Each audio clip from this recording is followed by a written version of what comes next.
मैं मौलाना हारिस दस्तगीर शेख जमीयत उलमा ज़िला शोलापुर का उपाध्यक्ष हूँ। आज शोलापुर ज़िले में समविचार सभा, जिसमें तमाम शहर के तमाम जात पंथ समाज से ताल्लुक़ रखने वाले संविधान प्रेमी नागरिक यहाँ पर मौजूद है।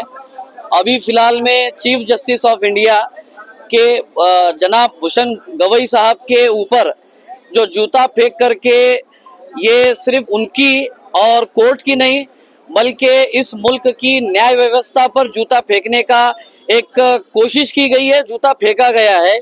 हम मुसलमान होने के नाते और उससे आगे बढ़कर एक भारतवासी होने के नाते उसकी पुरजोर मजम्मत और विरोध करते हैं और इस मुल्क के तमाम बाशिंदे और नागरिकों से ये आह्वान करते हैं कि ये जो जूता फेंका गया है ये किसी व्यक्ति पर नहीं फेंका गया है बल्कि इस देश की न्याय व्यवस्था पर यह जूता फेंका गया है। जो समता बंधुता और न्याय पर आधारित निज़ाम इस मुल्क पर चला रही है उसके खिलाफ है ये।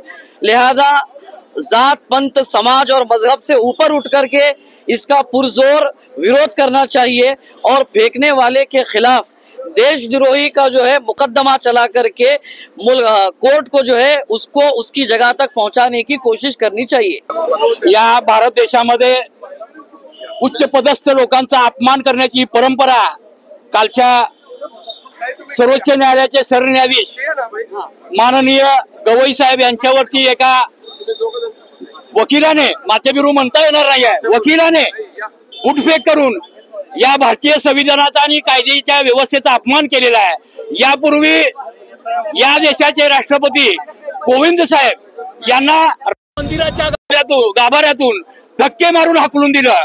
त्यानंतर या देशाच्या राष्ट्रपती मर्मू यांना राम मंदिर नवीन संसदेच्या इमारतीच्या उद्घाटनाला बोलवलं नाही आहे आणि त्यानंतरचा हा तिसरा प्रकार आहे की जो न्यायमूर्ती गवई साहेबांच्या वरती बूटफेक करून इथल्या संसदेचा, इथल्या कायदे व्यवस्थेचा आणि शिवाय संपूर्ण भारत देशाच्या न्याय व्यवस्थेचा अपमान करणारी जी प्रवृत्ती आहे या प्रवृत्तीवर देशद्रोहाचा गुन्हा दाखल झाला पाहिजे।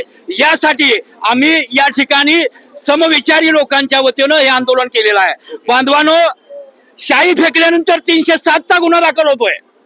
चंद्रकांत पाटलांवरती शाई फेक झाल्यानंतर 307 चा गुन्हा दाखल होतोय आणि इथं बूट फेक केल्यानंतर देखील कोणता गुन्हा दाखल होत नाही। म्हणून या गुन्हा दाखल या जो हरामी आहे, जो मनुवादी राकेश किशोर आहे, याच्यावरती राष्ट्रद्रोहाचा गुन्हा त्वरित दाखल झाला पाहिजे अशी आमच्या ठिकाणी मागणी आहे।